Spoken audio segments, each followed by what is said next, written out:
जय श्री राधा रानी सरकार की, जय श्री कृष्ण भगवान की, जय सदगुरुदेव श्री बंसी वाले महाराज की, जय श्रीमद् भागवत महापुराण की। मंदिर श्री बंसी वाले महात्मा यूट्यूब चैनल की ओर से आज हम आपको श्रीमद् भागवत महापुराण के पहले स्कंद के प्रथम और दूसरे अध्याय की कथा को सुनाने जा रहे हैं। इससे पहले श्रीमद् भागवत के महात्म्य की कथा हमने आपको सुनाई है। तो श्री भागवत जी के पहले स्कंद के प्रथम अध्याय का नाम है भागवत कथा का प्रारंभ और शौनक आदि ऋषियों का श्रीमद् भागवत के विषय में सूत जी से प्रश्न तथा सूत जी द्वारा श्रीमद् भागवत महापुराण की स्तुति। और दूसरे अध्याय का नाम है श्री सुखदेव जी का विरक्त होकर वन में जाकर तपस्या करना।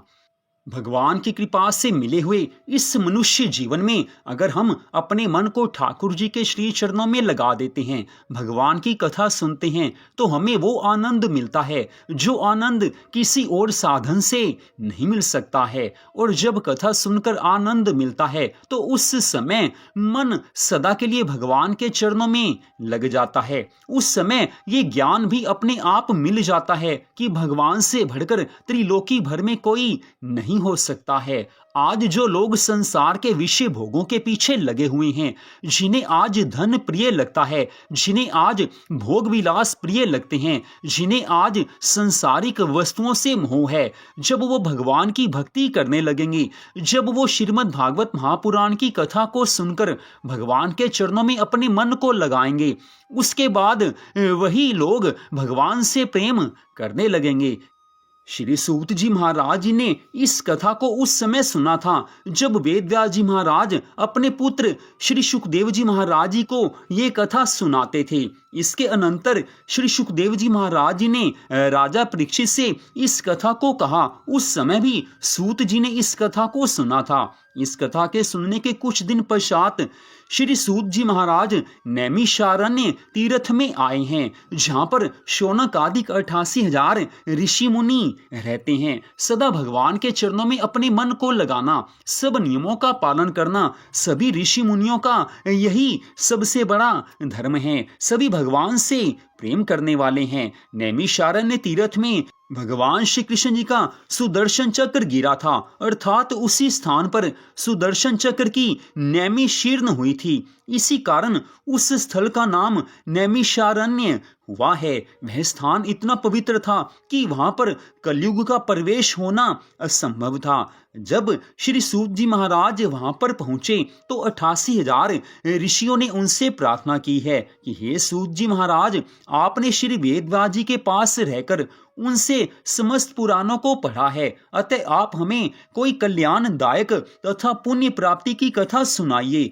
आज शौनक आदि 88,000 ऋषियों के इन वचनों को सुनकर श्री सूत जी महाराज कहने लगे हैं कि हे ऋषियों, जो महाप्रभु सब जीवों का पालन करते हैं तथा महाप्रलय भी वही करते हैं, जो अपने तेज से स्वयं प्रकाशित रहकर समस्त देवताओं को भी ज्ञान प्रदान करते हैं तथा जिनके बल पर संपूर्ण सृष्टि का संचालन होता है, उन्हीं श्री हरि भगवान का पूजन करते हुए महामना श्री वेदव्यास जी महाराज कहते हैं कि श्रीमद् भागवत महापुराण में ऐसे परम धर्म का वर्णन किया गया है जिसके कारण कपट तथा लोभ आदि जड़ से नष्ट हो जाते हैं। उसमें ऐसे निर्गुण धर्मों का वर्णन दिया है जिनके पालन से तीनों ताप और समस्त पाप नष्ट हो जाते हैं और संसारी प्राणी के हृदय में श्री नारायण जी भगवान के चरणों का वास हो जाता है।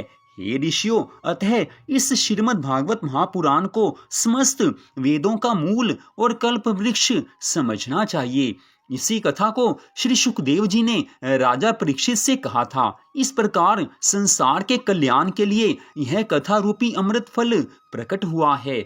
श्री सूत जी महाराज आज भगवान की महिमा का गुणगान कर रहे हैं, श्रीमद् भागवत महापुराण की महिमा का गुणगान कर रहे हैं। आज हम सब कथा सुनते हैं। काफी लोग आजकल के समय में भागवत कथा सुन रहे होंगे। जगह जगह पर श्रीमद् भागवत कथा हो रही है। हमारे भारतवर्ष में और बाहर विदेशों में कथा चल रही होगी। टीवी पर भी कथाएं आती हैं और वैसे भी कथाएं हो रही हैं। लोग कथाएं सुन भी रहे हैं, फिर भी जीवन में जो परिवर्तन होना चाहिए वो परिवर्तन नहीं होता है। 7 दिन की भागवत कथा लोग सुनते हैं, कुछ समय निकालकर कथा सुनते हैं, लेकिन जीवन में भगवान से प्रेम नहीं होता है। कारण कई हैं, सबसे बड़ा विशेष कारण आप समझ लीजिए। भगवान श्री कृष्ण जी ने उद्धव जी महाराज जी से कहा था कि हे उद्धव, अब इस धराधाम से वापिस अपने गोलोक धाम को जाने लगा हूं। मेरे गोलोक धाम जाने के पश्चात श्रीमद् भागवत महापुराण ये मेरी ही प्रतिमा सबको धर्म का मार्ग सिखाएगी। श्रीमद् भागवत महापुराण मेरा ही स्वरूप है, मेरा ही दूसरा स्वरूप है। जो इसका आश्रय लेगा, जो इसकी कथा सुनेगा या पाठ करेगा, वो भवसागर से पार हो जाएगा। जिस घर में भागवत कथा होगी उस घर में कभी भी कलयुग प्रवेश नहीं करेगा। तो भगवान श्री कृष्ण जी ने ऐसा कहा था कि भागवत के रूप में स्वयं मैं ही विराजमान हूँ। जब भगवान श्री कृष्ण जी का दूसरा स्वरूप ही श्रीमद् भागवत महापुराण है, फिर तो भगवान स्वयं श्रीमद् भागवत महापुराण के रूप में हमारे सामने उपस्थित हैं। अब इससे बढ़कर भगवान और क्या कहेंगे। ऐसा जानते हुए भी संत और शास्त्र ये सब बताते हैं, लेकिन फिर भी लोग भागवत कथा में जाते हैं, फिर भी मन संसार में लगा रहता है। टीवी पर या आसपास जहां पर भी कथाएं होती हैं, भागवत कथा 7 दिन की होती है और 7 दिन की कथा में प्रतिदिन 4 घंटे कथा सुनाई जाती है। 4 घंटे में से भी प्रतिदिन 1 घंटा भजन सुनाए जाते हैं, तो 3 घंटे की कथा होती है। 7 दिन की कथा, 7 को 3 से आप हिसाब लगा लीजिए, 21 घंटे की पूरी भागवत कथा होती है। तो 21 घंटे भी कोई श्रद्धा भावना से कथा नहीं सुनता है। और वैसे जो श्रीमद् भागवत महापुराण की जो कथा श्री सुखदेव जी महाराज ने राजा परीक्षित को सुनाई थी, वो 18,000 श्लोकों में थी। पूरी कथा सुनाई थी, पूरे 7 दिन वो कथा सुनाई गई थी। ऐसा नहीं था कि 3 या 4 घंटे कथा सुनाई गई हो, लेकिन आजकल के समय में किसी के पास समय है ही नहीं है। इस कारण कथा 3 या 4 घंटे प्रतिदिन सुनाई जाती है। वो समय भी अगर भगवान की कथा आप पूरी श्रद्धा भावना से सुने तो भी जीवन में परिवर्तन आ सकता है, लेकिन 3 घंटे भी कोई श्रद्धा भावना से कथा सुन के राजी नहीं है। मन इधर उधर भागने लगता है। और मान लीजिए कथा सुन भी ली तो कथा सुनने से पापों का नाश तो होगा, लेकिन कथा में जो बातें बताई जाती हैं उसे अपने जीवन में नहीं उतारेंगे, भगवान से प्रेम नहीं करेंगे, प्रतिदिन भगवान की भक्ति नहीं करेंगे, तो जीवन कैसे बदलेगा। कथा आपने 7 दिन सुन ली, अच्छी बात है, लेकिन उसके बाद आप अपने घर में भगवान जी से प्रेम बढ़ाइए, प्रतिदिन भगवान की भक्ति को बढ़ाइए। कथा में जो सुना है उसे जीवन में उतारेंगे, तभी तो कथा सुनने का असली फल प्रकट होगा।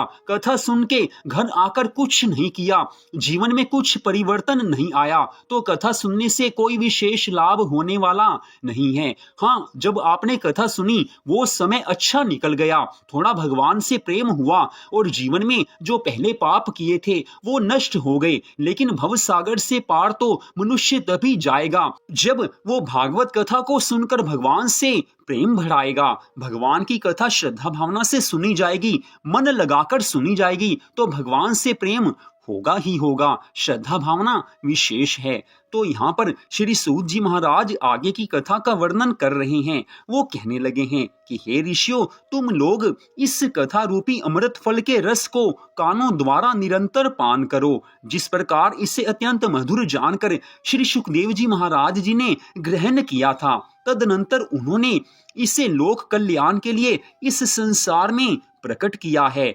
इस इतिहास को सुनकर शौनक आदि 88,000 ऋषियों ने कहा है कि हे महाराज, आप समस्त वेद पुराणों के ज्ञाता हैं, अतः आप हम लोगों को अपना शिष्य जानकर संसार भर के जीवों को भवसागर से पार उतारने वाला जो संपूर्ण वेद पुराण तथा शास्त्रों का सार है, उस कथा का वर्णन कीजिए, जिससे हम लोग भी मोक्ष के अधिकारी बन सकें और आने वाले कलयुग में जो भी उस कथा को सुने वो भी भव सागर से पार हो जाए। इसके साथ ही आप हमें यह भी बतलाने की कृपा कीजिए कि जिन पर ब्रह्म परमेश्वर ने मृत्यु लोक में आकर देवकी के गर्भ से जन्म लिया, उसका क्या कारण था, और श्री बलराम जी के साथ रहकर उन्होंने विश्व में कौन कौन से चरित्र किए, तथा जिस समय वे परम धाम को गए उस समय वे धर्म को किसके लिए सौंप गए। इन सब बातों को भी हमें बतलाने की कृपा कीजिए, क्योंकि उन पर ब्रह्म परमात्मा की लीलाओं को कहने सुनने से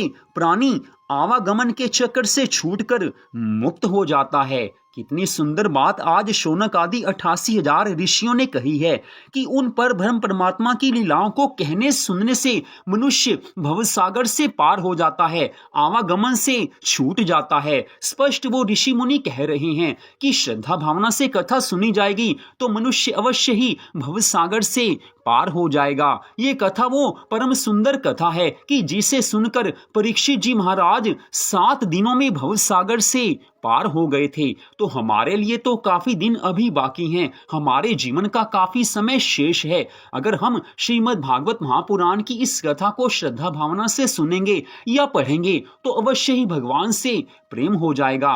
लेकिन श्रद्धा भावना पूरी होनी चाहिए और कथा को मन लगाकर सुनना चाहिए। एक और बात आप विशेष रूप से ध्यान में रखें कि जो श्रीमद् भागवत कथा पूरी श्रद्धा भावना से सुन रहे हैं, जिन्हें इस कथा से कुछ प्राप्त करना है, उन्हें कथा पूरी सुननी पड़ेगी। जी हाँ, अगर पूरी कृपा भगवान की प्राप्त करनी है तो कथा को पूरी सुने। वैसे टीवी पर या मोबाइल फोन पर कथा कोई पूरी नहीं सुनता है, इसीलिए कहा जाता है कि आप कथा कहीं भी सुने। लेकिन एक बात आप ध्यान में अवश्य रखें, आपके घर में श्रीमद् भागवत महापुराण ग्रंथ अवश्य होना चाहिए, जिसे कि सुख सागर भी कहा जाता है। आप सुख सागर घर में अवश्य रखें और कम से कम जीवन में एक बार तो उसे पूरा अवश्य पढ़ें। हम एक एक कथा को पूरी आपको सुना रहे हैं। श्रीमद् भागवत महापुराण की अर्थात सुख सागर की कथाओं को हम एक एक अध्याय करके आपको हर रोज सुना रहे हैं। इन कथाओं को आप पूरी सुनेंगे तभी आपको पूरी कथा का फल प्राप्त होगा।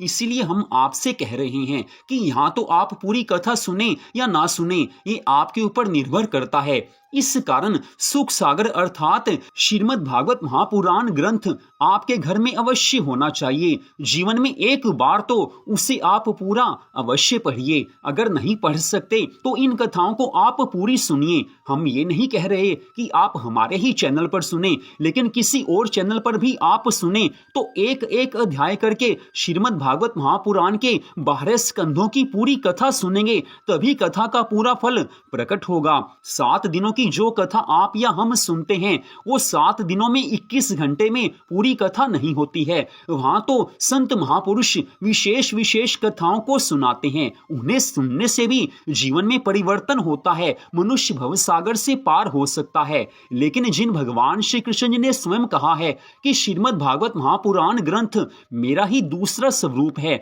तो इसलिए उसकी कथा को पूरा तो अवश्य पढ़ना चाहिए या कभी सुनना चाहिए। तो कथा पूरी पढ़ी या सुनी जाएगी तभी जीवन में परिवर्तन होगा और तभी हमारी सांसारिक मनोकामनाएं पूरी होंगी, फिर दुख भी दूर होंगे, भगवान की कृपा भी मिलेगी। तो इससे आगे दूसरे अध्याय की कथा में श्री वेदव्यास जी महाराज शौनक आदि 88,000 ऋषियों से कहने लगे हैं कि हे शौनक आदि ऋषियों, आपने बड़ा सुंदर प्रश्न किया है।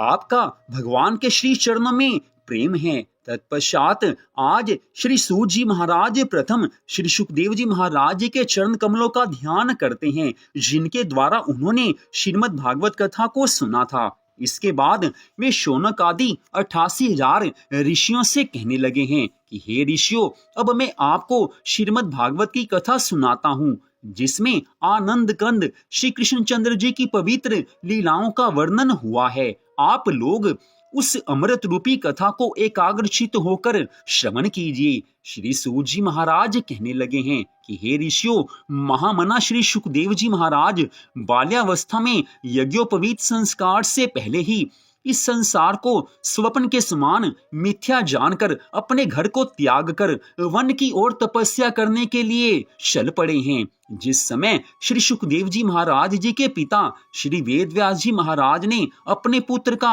ऐसा हाल देखा तो वे उनके पीछे पीछे भागने लगे हैं ताकि उन्हें घर लौटाने की बात कह सकें। श्री सुखदेव जी महाराज जी को पुकार पुकार कर वेदव्यास जी महाराज कहने लगे हैं कि हे पुत्र, तुम हम लोगों को इस प्रकार छोड़कर कहाँ जा रहे हो? कुछ क्षण यहाँ ठहर कर मेरी बात तो सुन लो। लेकिन आज श्री सुखदेव जी महाराज संसारिक माया मोह से इतने विरक्त हो चुके हैं कि उन्होंने अपने पिता श्री वेदव्यास जी महाराज जी को उत्तर देना भी सही नहीं समझा है और वे निरंतर आगे ही बढ़ते गए हैं। मन में विचार कर रहे हैं कि देखो, वृद्धा अवस्था में भी मेरे पिता इस संसारिक माया मोह से विरक्त नहीं हुए हैं। कैसे उनके मन में माया फंसी हुई है, उन्होंने माया मोह में कैसे अपना मन लगाया हुआ है। लेकिन वेदव्यास जी महाराज उनके पीछे पीछे भाग रहे हैं ताकि किसी तरीके से तो श्री सुखदेव जी महाराज घर वापस आ जाएं। उस समय वन के वृक्षों ने श्री सुखदेव जी की ओर से व्यास जी महाराज जी को उत्तर दिया है कि हे मुनिवर, यह सब संसार स्वप्न के समान मिथ्या है। यहाँ कोई किसी का पिता नहीं है, कोई किसी का पुत्र नहीं है। यह शरीर तो नाशवान है जो बारंबार जन्म तथा मृत्यु को प्राप्त होता है। इसके विपरीत जीवात्मा अजर, अमर और अविनाशी है, जो न कभी मरता है न जीता है। अतः आप अपने पुत्र के जाने पर ऐसा शोक मत कीजिए, क्योंकि श्री सुखदेव जी महाराज तो संसार से विरक्त हो चुके हैं, वो वापिस नहीं आने वाले। जब श्री सुखदेव जी महाराज वन में जा रहे थे, उस समय मार्ग में कुछ देवांगनाएं एक सरोवर में नग्न होकर स्नान कर रही हैं, वस्त्र नहीं पहने हैं। जिस समय श्री सुखदेव जी महाराज वहां से होकर निकले तो उन देव स्त्रियों ने उनसे कोई पर्दा नहीं किया, वैसे ही स्नान करती रही जैसे पहले कर रही थी, नग्न होकर स्नान कर रही हैं। श्री सुखदेव जी महाराज जी के पीछे पीछे श्री वेदव्यास जी महाराज भी आ रहे हैं। उस समय जब वो उस सरोवर के तट पर पहुंचे तो उन देव स्त्रियों ने अपने अंगों को वस्त्रों से ढक लिया है। ऐसा दृश्य देखकर वेदव्यास जी ने उन देवांगनाओं से पूछा है कि मेरे युवा पुत्र के जाने पर तो आपने कोई पर्दा नहीं किया, आपने वस्त्र नहीं पहने, परंतु मुझ वृद्ध के आने पर आपने पर्दा किया, वस्त्रों से अपने अंगों को ढक लिया। इसका क्या कारण है? आज वेदव्यास जी महाराज जी के इस प्रश्न पर उन स्त्रियों ने उत्तर दिया है कि आपके पुत्र श्री सुखदेव जी महाराज तो परमहंस हैं, उन्हें स्त्री और पुरुष में कोई भेद नजर नहीं आता है। वो स्त्री और पुरुष को समान समझते हैं, परंतु आप इस भेद को अच्छे से जानते हैं। इस कारण आपको देखकर हमने अपने अंगों को वस्त्रों से ढक लिया, लेकिन आपके पुत्र श्री सुखदेव जी महाराज जी को देखकर इसी कारण हमने अपने अंगों को नहीं ढका। उन स्त्रियों के ऐसे वचन सुनकर श्री वेदव्यास जी महाराज आज समझ गए हैं कि श्री सुखदेव जी महाराज तो परमहंस बन चुके हैं, अब वो वापिस नहीं आने वाले हैं, उनके पीछे जाने से कोई लाभ नहीं है। इस कारण वेदव्यास जी महाराज वापिस अपने आश्रम पर आ चुके हैं। ध्यान दीजिए, श्री सुखदेव जी महाराज कैसे विरक्त हो चुके हैं इस संसार से। त्रिलोकी में केवल भगवान से प्रेम करते हैं। देवांगनाएं नग्न होकर स्नान कर रही हैं, फिर भी अपने मन के ऊपर इतना नियंत्रण कि उन्होंने उस ओर देखा भी नहीं है। उन्हें स्त्री और पुरुष नजर नहीं आते हैं, उन्हें हर ओर भगवान के भक्त नजर आते हैं। भावना हो तो ऐसी, प्रेम हो तो भगवान से ऐसा कि हर ओर भगवान के भक्त ही भक्त नजर आने लगे। जैसे जिसकी भावना है ये विश्व उससे वैसा ही नजर आता है। आजकल के इस कलयुग में पराई स्त्री को देखकर लोगों का मन उसमें आसक्त हो जाता है। लोग पर स्त्री से भोग विलास करते हैं, स्त्रियां पर पुरुष से भोग विलास करती हैं। आज के समय में ऐसा होने लगा है। परिणाम सबके सामने है। अधिकांश लोगों के जीवन में अशांति है, दुख है, चिंताएं हैं। पाप कर्म करेंगे तो जीवन में सुख कैसे आएगा। लेकिन जो भगवान के भक्त हैं, जिनके घर में भगवान की भक्ति पूरी श्रद्धा भावना से की जाती है, जो लोग कथाओं को सुनते हैं, ऐसे परिवारों पर भगवान की पूरी कृपा दृष्टि बनी हुई है। इसी कारण कहा जाता है कि अपने मन को सदा संभाल कर रखना चाहिए, दृष्टि को सदा संभाल कर रखना चाहिए। जहां दृष्टि किसी गलत जगह पर गई, मन पे असर आने लगता है। इसी कारण कहा जाता है कि जो भगवान की कथा को सुनता है, उसका मन भगवान अपने चरणों में लगा लेते हैं। जिसने भगवान से प्रेम किया है, उसकी संसार की आसक्ति अपने आप नष्ट हो जाती है। संसार के विषय भोगों से प्रेम है, आपका प्रेम नहीं छूटता, तो वो प्रेम छूट जाएगा। आप भगवान की भक्ति कीजिए, भगवान के नामों का जाप कीजिए, सच्ची श्रद्धा भावना से प्रतिदिन भगवान जी की पूजा आराधना कीजिए। संसारिक भोग विलास की जो आसक्ति है, मन से निकल जाती है। भगवान में इतनी शक्ति है, भगवान के नाम में इतनी शक्ति है कि वो सब पापों को जला डालता है। वो सब पापों की आसक्ति को, पाप करने की आसक्ति को भगवान के नाम की महिमा जला डालती है। आसक्ति को भगवान का नाम खत्म कर देगा। संसार की आसक्ति भगवान की भक्ति से ही दूर हो सकती है।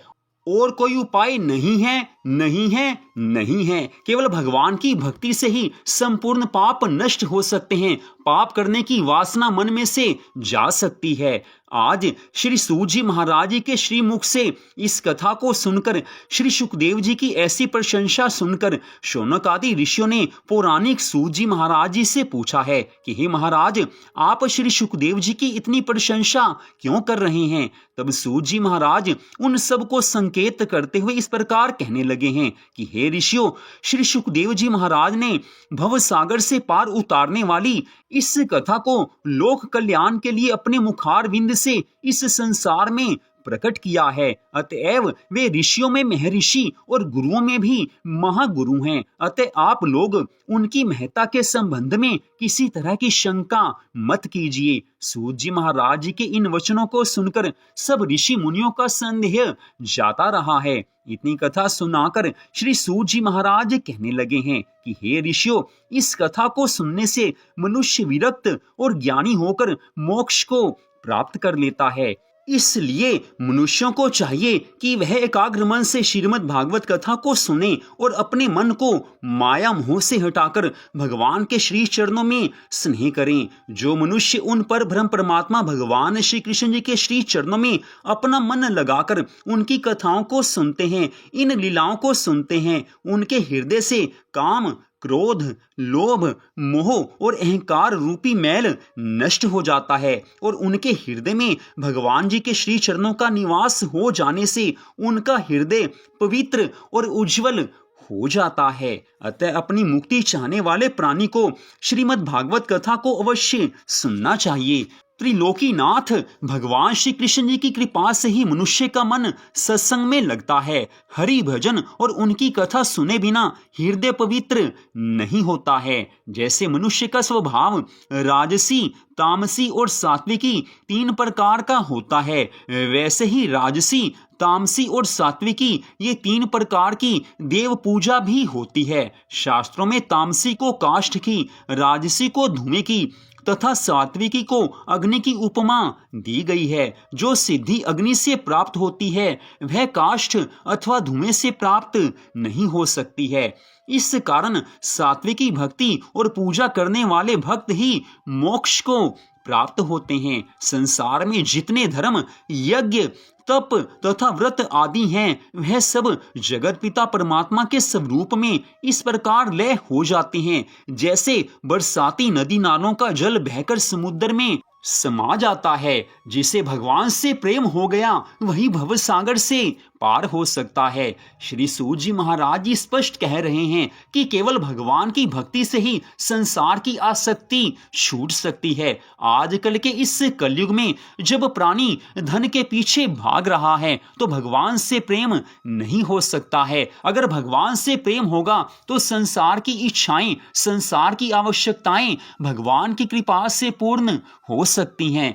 लेकिन भगवान से प्रेम कोई नहीं करना चाहता। सब यही चाहते हैं कि धन वैभव बढ़े, सुख संपत्ति घर में आए। भगवान की जरूरत किसी को महसूस नहीं होती है। लेकिन आजकल के इस कलयुग में जो मनुष्य भगवान की कृपा को प्राप्त करना चाहते हैं, भगवान की भक्ति कर रहे हैं, भगवान की पूजा आराधना जो सच्ची श्रद्धा भावना से करते हैं, भगवान की कथाओं को जो मन लगाकर सुनते हैं, आज भी उन्हें वो आनंद प्राप्त होता है जो पिछले समय में सब भगवान के भक्तों को प्राप्त होता था। क्योंकि भगवान तो वही हैं, भगवान की भक्ति भी वही है। भक्ति करने वाले हर युग में कम या ज्यादा हो सकते हैं, लेकिन भक्ति करने से जो आनंद सतयुग में मिलता था, जो आनंद त्रेता युग में मिलता था, जो आनंद द्वापर में मिलता था, वही आनंद आज कलयुग में भी मिलता है। क्योंकि भगवान वही हैं, भगवान की भक्ति भी वही है और भगवान की भक्ति का फल भी वही है। तो आजकल के इस समय में जो अपने मन को भगवान में लगाकर इस कथा को सुनेगा, भगवान की भक्ति पूजा आराधना करेगा, वह भगवान की कृपा को प्राप्त करके भव सागर से पार हो जाएगा। तो आज की इस कथा का यहीं पर विश्राम होता है। ये कथाएं आप पूरी सुनेंगे, मन लगाकर सुनेंगे, अकेले में बैठकर सुनेंगे, तो अभी इनका पूरा फल प्राप्त होता है। नहीं तो कुछ लोग ऐसे करते हैं, 5 मिनट कथा सुनी, फिर कुछ काम आ गया तो काम करने लगे। फल तो भी मिलेगा, लेकिन पूरा फल प्राप्त करना है। भगवान की कथा का आदर मान कीजिए, पूरी श्रद्धा भावना से अकेले में बैठकर पूरी कथा सुनिए, तभी उसका पूरा फल प्रकट होगा। क्योंकि भगवान श्री कृष्ण जी ने स्पष्ट कहा है कि श्रीमद् भागवत महापुराण ग्रंथ ये कथा मेरा ही दूसरा स्वरूप है। कलयुग में मैं ही श्रीमद् भागवत महापुराण के रूप में सबके सामने प्रकट हूं। तो भगवान ने ऐसा कहा है, तो कथा को पूरी श्रद्धा भावना से सुनना चाहिए, पूरी कथा सुननी चाहिए। इस कथा को आपने सुना, आप सबका हार्दिक धन्यवाद। जय श्री राधा रानी सरकार की, जय श्री कृष्ण भगवान की, जय सदगुरुदेव श्री बंसी वाले महाराज की, जय श्रीमद् भागवत महापुराण की। जय जय श्री राधे, जय जय श्री राधे, जय जय श्री राधे श्याम।